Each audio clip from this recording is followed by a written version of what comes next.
উত্তর ত্রিপুরা জেলার ব্রজেন্দ্রনগর প্রাথমিক স্বাস্থ্য কেন্দ্রের কর্মী হাসান আলীর রহস্যজনক মৃত্যুকে কেন্দ্র করে চাঞ্চল্য ছড়িয়েছে। মঙ্গলবার ডিউটি শেষ করে বাড়ি ফেরার পথে তিনি সড়ক দুর্ঘটনার শিকার হন। তার বাড়ি কদমতলা থানার অন্তর্গত দক্ষিণ কদমতলা এলাকায়। গুরুতর আহত অবস্থায় তাকে উদ্ধার করে ধর্মনগর জেলা হাসপাতালে নিয়ে যাওয়া হলে চিকিৎসকেরা তাকে মৃত বলে ঘোষণা করেন।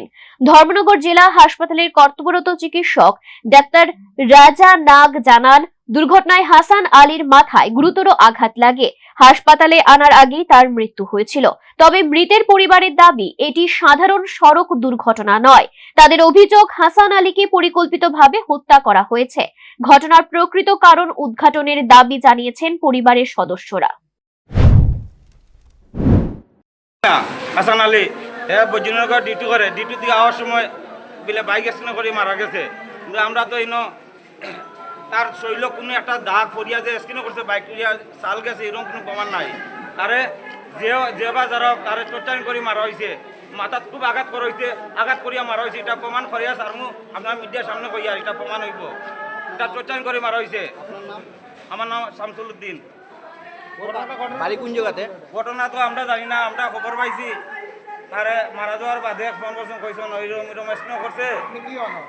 হ্যাঁ, তার মামা আমি হাসান আলী ডিউটিতে আসিল। আজকে ভোরবেলা আওয়ার সময় স্ক্রিনে করছে বিলে।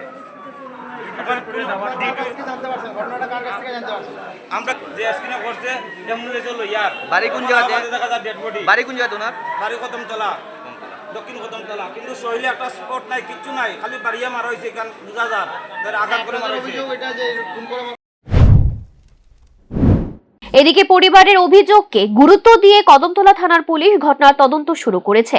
দুর্ঘটনা নাকি এর পেছনে অন্য কোনো কারণ রয়েছে তা খতিয়ে দেখা হচ্ছে। Bureau report, news now.